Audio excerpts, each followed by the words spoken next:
is John Thuber. Going to talk about mimetic approaches on the cube, sphere, and hexagons. Well, good morning, everyone, and it's a great honor to be leading off what looks like being one of the best workshops in the calendar, so thank you very much to the organizers for that. Straight down to business.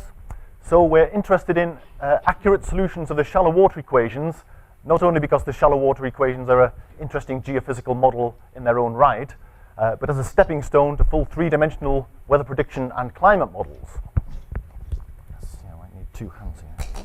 One. Wrong way. Okay. But the atmosphere and oceans are stiff, multi-scale systems in both space and time. And that means to get accurate numerical solutions, we need to respect a number of qualitative properties of the real solutions. So these might include conservation of mass, conservation of energy, at least in the linear case, room for debate there. So conservation of energy will require that the pressure gradient term and the mass budget should combine to give a discrete analog of this vector calculus identity. We also want the Coriolis terms to be energy conserving. So when we rotate the velocity through 90 degrees to get v perp, then it should really be orthogonal to the original velocity, at least in some globally averaged sense. We want to keep a clean separation between the fast wave propagation and the slow balanced motions. So one way to get accurate fast wave propagation and not have part of your spectrum artificially slowed is to use some form of staggered grid like the C grid, where we put the mass and pressure variables in cell centers and predict normal velocity components at cell edges. But once we've separated the velocity components like that, then this sort of statement becomes non-trivial. Actually, how we construct the Coriolis terms is non-trivial because we need the tangential as well as the normal component. To do a good job of the balanced motions, the pressure gradient term had better not generate any vorticity, so we need a discrete analog of curl of grad vanishing. And actually, this is where the term mimetic comes from in the title. We wish to mimic properties like this and this, which are identities in the continuous vector calculus. We want to mimic those in our discretization. It also turns out we need to do a good job, essentially, of the linear potential vorticity equation. We'll say a lot more about this later because it turns out to be the trickiest part when we're on a staggered grid like this. And the nonlinear generalization of that is that we want to do a good job of potential vorticity advection. All of that at the same time as being stable and accurate and efficient. And what's more, since the good old latitude-longitude grid is expected not to scale well on massively parallel machines, we'd better have all of these properties on exotic grids like hexagons or cube spheres. Okay. Well, as it happens, we made quite a bit of progress in recent years on getting such properties, starting with grids that have orthogonal duals, like Delaunay triangulations with Voronoi tessellations. So we'll need to talk about primal grid cells, which are the solid lines, and we also need to introduce the dual grid, which has the dashed edges and these cells here. So to get this tricky property of keeping the geostrophic mode steady, okay, it's all down to what we do with the Coriolis terms. So the key idea is that on a polygonal C grid, the mass naturally lives at primal cell centers, and so does the divergence, because we have the normal components, velocity components at cell edges. So by the divergence theorem, the divergence lives in the cells. However, the vorticity lives in the dual cells. Think of Stokes' theorem around the dashed lines. So that means that the divergence that appears in the vorticity equation must also live on dual cells. And the key idea is that we demand that the divergence that the vorticity sees should be some suitable weighted average of the original divergences. And well, let's call those weights R, and they're related to the area of these kite-shaped regions. Once you've decided that, then it turns out there's exactly one way to construct the Coriolis terms. Let me just backtrack a little bit. So the divergence that lives in the dual cell must involve the tangential velocity components along the original edges. So that's just the Coriolis terms. So it all, as I say, boils down to what we do with the Coriolis terms. And it turns out there's exactly one way to construct the Coriolis terms to get that property and having the Coriolis terms energy conserving. The details are here, and this scheme has acquired the nickname of TRISC, and it's the basis of the MPAS model, which we'll hear more about later this week. So much for orthogonal grids, but not everyone wants to use orthogonal grids. There's interesting cubed spheres, but to have a quasi-uniform resolution on the cubed sphere, we have to give up orthogonality. So then, so we end up with a grid something like this. It turns out we can still get everything to work. It helps if we change our notation slightly and think about working with integrated quantities. So let me just introduce a bit of notation. So we might have a point value of the geopotential sitting at the cell center here, lowercase phi. We might have an integral of the velocity, the tangential component, along a dual edge. So I'll call that a circulation. That's essentially what it is, and use capital V for that. We also need the flux across the original primal edge, so the normal component integrated along this edge. Let's call that capital U. And the problem here is that U and V are no longer parallel to each other because we're not orthogonal. We'll also need to work with the cell integral of the mass. I'll call that capital phi, and the cell integral of the divergence. Now, it's a little bit non-intuitive working with these integral quantities, but it has a number of advantages. One is that it absorbs a lot of the complicated geometrical factors into the definition of your variables. It actually simplifies the maths and the coding quite a lot. But the big advantage is that then all of your derivative operators are then exact. So let me do a couple of examples. So the geopotential gradient integrated along this dual edge is simply given by the difference of phi between here and here. And that's an exact result. Likewise, the divergence integrated over a cell is related to the sum of the fluxes, the u's, around the edges. We can express that neatly in sort of matrix vector notation. So my phi down here is a big vector of all the degrees of freedom in the phi field on my grid. G here is another big vector of all the gradient degrees of freedom, and they're related by a sparse matrix called D, which is mostly zeros and has some ones and minus ones in it. So it's a very simple matrix. It's actually called an incidence matrix. It contains some information about the topology of the grid. It sort of tells you which cell centers are at the ends of which edge. Similar result holds for the divergence. There's another incidence matrix pops up here, relates the integral of the divergence to the integral of the fluxes, and yet another incidence matrix relates the dual cell integral of vorticity to the circulations, and they are all exact properties. But we do need to convert some quantities into other quantities. So, for example, to convert circulations V into fluxes U, we need to do some sort of interpolation involving neighboring V's. So let's call that operator H. Again, H is just another sparse matrix that we can pre-compute. Likewise, to convert cell integrals of mass into point values, there's another interpolation operator I, and similarly for the vorticity, yet another one J. And then there's one more operator that we need. For the Coriolis terms, we need the velocity component perpendicular to V, again integrated along the dual edge. So let's call that V perp, and it turns out it's handy to interpolate that or reconstruct that from the fluxes U using yet another operator W. Okay, so how do we get all of those nice properties that we wanted? Well, it turns out some of them are automatic. So the vanishing of curl of grad turns out to be an automatic property of these incidence matrices. So a little bit of algebraic topology for weather prediction. Turns out that's an exact property. To get energy conservation, well, first we need a sensible definition of energy. And it turns out these interpolation operators that we introduced also act as norms or metrics to define the energy. And for that purpose, they need to be symmetric and positive definite. I'll say more about that in a bit. We also need the gradient to be the adjoint of the divergence, and it turns out that's an automatic property of these incidence matrices. So that follows. And then finally, for the Coriolis terms to be energy conserving, this W matrix needs to be antisymmetric. So that's fairly straightforward. And then the tricky bit is getting the steady geostrophic modes. It turns out the same idea that worked for Trisk carries over into this new framework once we've embedded it in this sort of wider framework. So again, we demand that the dual cell divergence be some weighted average, given by some interpolation operator R, of the original divergence. But the dual grid divergence is built from the Coriolis terms, which in turn are built from the W operator and the U's. So if you express that algebraically, we get this algebraic relation. So this just says we take the divergence on the original primal grid and interpolate to the dual cells. We should get the same answer as if we build the Coriolis terms and then take their divergence directly on the dual grid. Okay, well, it turns out, well, we've already solved this problem.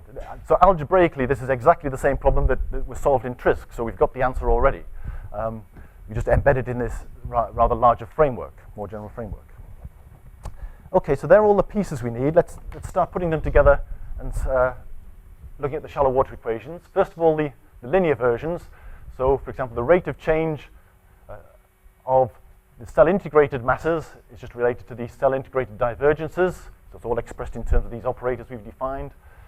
Rate of change of circulation depends on the Coriolis term, which involves a W and a pressure gradient. However, okay, so the pressure gradient involves the point values, whereas we're predicting cell integrals, so we need the interpolation operator I to convert one into the other. Likewise, we're predicting circulations, but we need the fluxes, so we need this other operator H to convert V's into U's. And that gives us linear shallow water equations with the linear versions of all our nice properties. Let's extend this to nonlinear and discretize in time as well. Okay, so we're solving the so-called vector invariant form of the equations. So, okay, so now we have a mass flux in here rather than just a velocity flux. Turns out this term here, we can think of this as the potential vorticity flux. And there's a kinetic energy term in here, which I'm not going to dwell on today. Okay, so let's, well, we're sort of inspired by wanting a semi-implicit discretization of the fast waves and yet accurate advection for the mass flux and the PV. So let's, first of all, integrate these equations in time over one time step. So the integral of d by dt just gives us a difference between the new and old time levels. For the moment, I'm just going to use a tilde to indicate the time integral of the mass flux and the time integral of the PV flux. I'll tell you in a moment how we get those from our advection scheme. For the pressure gradient, it's natural to want to use a simple, the usual sort of Crank-Nicholson semi-implicit kind of time averaging, like this. In fact, for all the results I'll show, alpha and beta are a half. We don't really need any off-centering. Okay, so how do we construct the time integrals of the fluxes? Well, I'm using what's sometimes called a forward in time or Crowley type advection scheme. So if I'm interested in the flux across this edge here, I fit a polynomial over some upstream biased stencil. So you might fit a quadratic over 7 hexagons in this example. And then you figure out what is the area swept across that edge in one time step, and you do some sort of numerical quadrature to find out what the integral over that area is. And there are lots of schemes like this in the literature. The interesting bit here for this talk is how we couple that to a semi-implicit treatment of the fast waves. In other words, what's the velocity that we use to build this area? The first thing that you would think of is just using the fluxes and doing the usual semi-implicit time average. And that almost works, but not quite. That's actually unstable. We need to take account of the spatial variation of the velocity over this cell, and then we get a correction factor, which is essentially 1 plus beta delta t times the divergence in that cell at the earlier time step. This actually looks a lot like the departure point calculation for a semi-Lagrangian scheme. So that gives a bit of justification for it if anyone needed. Okay, so we use this method on the primal grid to construct the mass fluxes, F tilde, and that works for the mass equation. We then take those F tildes and apply our W operator to rotate them through 90 degrees to get F tilde perp. And then these are the normal fluxes to the dual cells, which we use for advecting potential vorticity or any dual cell tracer. Subtle difference. On the primal grid, we're talking about swept areas. On the dual grid, we're talking about swept masses. So there's a subtle difference there, but can all be sorted out. And when you fit everything together carefully, you get all the properties of your advection that you'd want. I'm not going to dwell too much on this. You get compatibility between the primal grid advection and the dual grid advection, and between the mass field and the tracers on both of those grids. So we get very nice advection properties. Finally, so I've ended up with a nonlinear coupled system of equations for my unknowns. I use a fairly straightforward iterative solution to that, and at each iteration I have a Helmholtz problem to solve, but that multi-grid method does very nicely on that. So I'm not going to dwell any more on that. It's all fairly standard techniques for solving that system, and it converges rapidly. Okay, so finally, everything I've said up to now has been very general, and I haven't given you the specifics of these I, J, and H operators, but now we've got to get into details. So these are the two grids in the title of the talk. Okay, so let's do the hexagonal case first. So to convert a cell integral to a point value, the simplest thing you can do is just divide by the cell area. And that's what we do with the I operator. So I is just a diagonal matrix with 1 upon area down the diagonal for each cell. Similarly for J, which does the same thing for the dual cells. For H, I need to convert circulations, which are integrals along dual edges, into fluxes, which are integrals along the corresponding primal edge. And the obvious thing to do is just divide by this length and multiply by this length. And that, again, there's only 1 degree of freedom comes into play, so again, it's a diagonal operator. So that's my H. And then what we get, at least this part of the discretization, is exactly as in the Trisk and MPAS scheme. What about the cubed sphere? Well, again, the I and J operators, we simply divide by this corresponding cell area, so they are diagonal.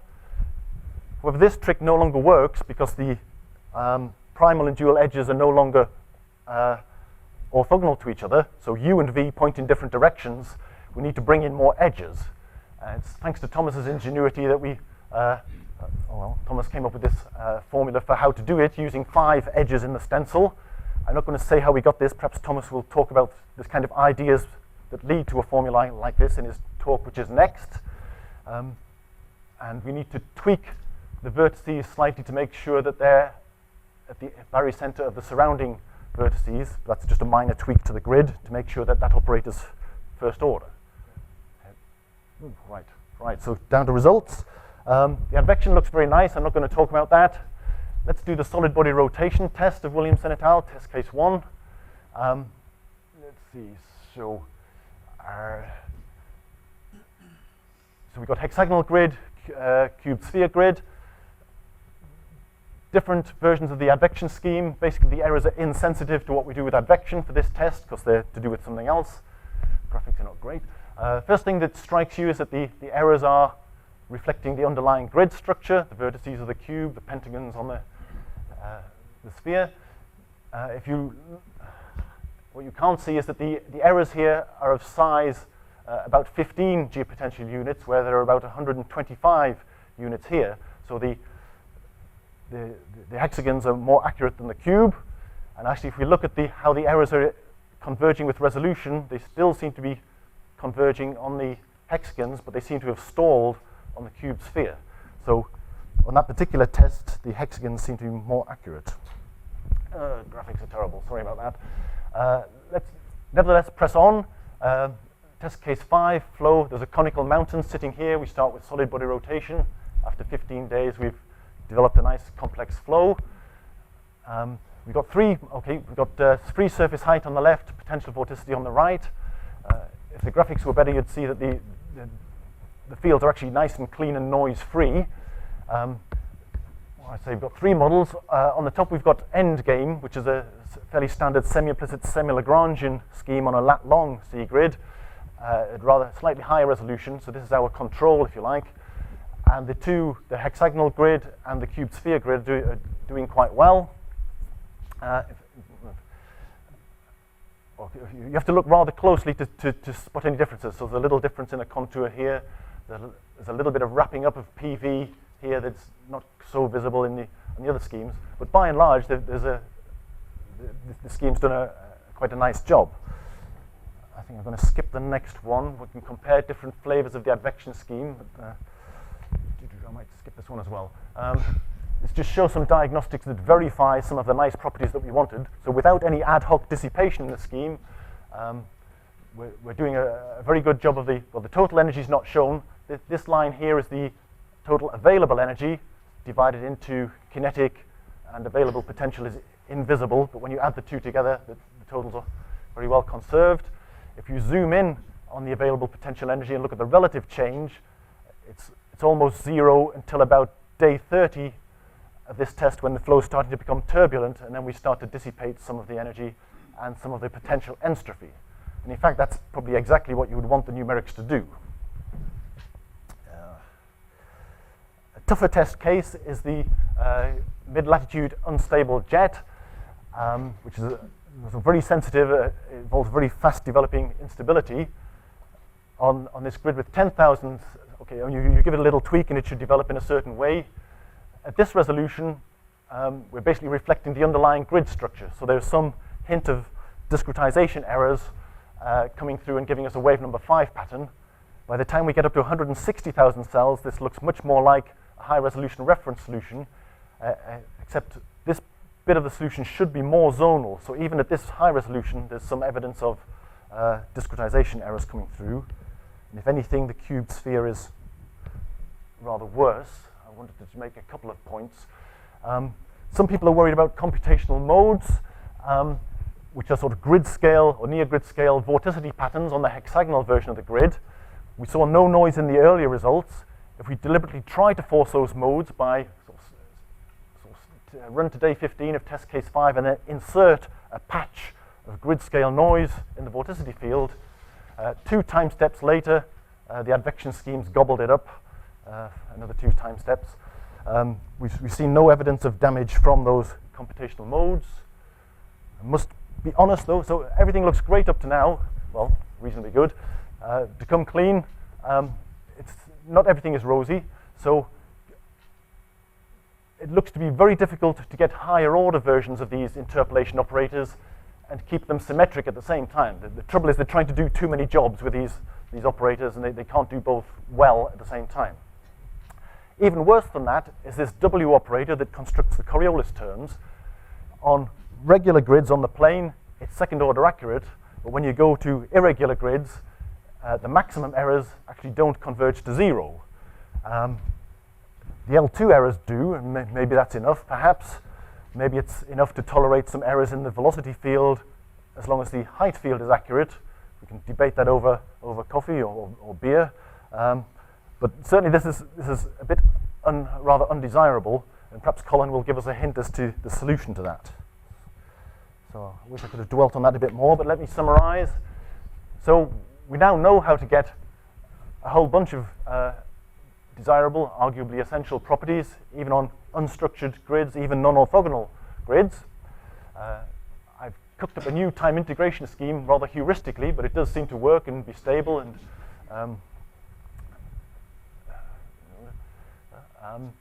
the results that we've seen so far do confirm that these nice properties actually achieved in practice. And where we have looked quantitatively at the errors, the hexagonal grid seems to be more accurate than the cube sphere. And despite trying to force the computational modes, they don't seem to be doing any harm.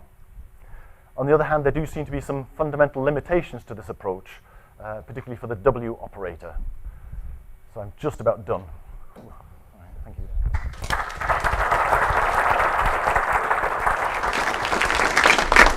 Good time for a question or two. Frank in the back. Right? Yeah. John, your slide number 12. Number 12. Oops, sorry.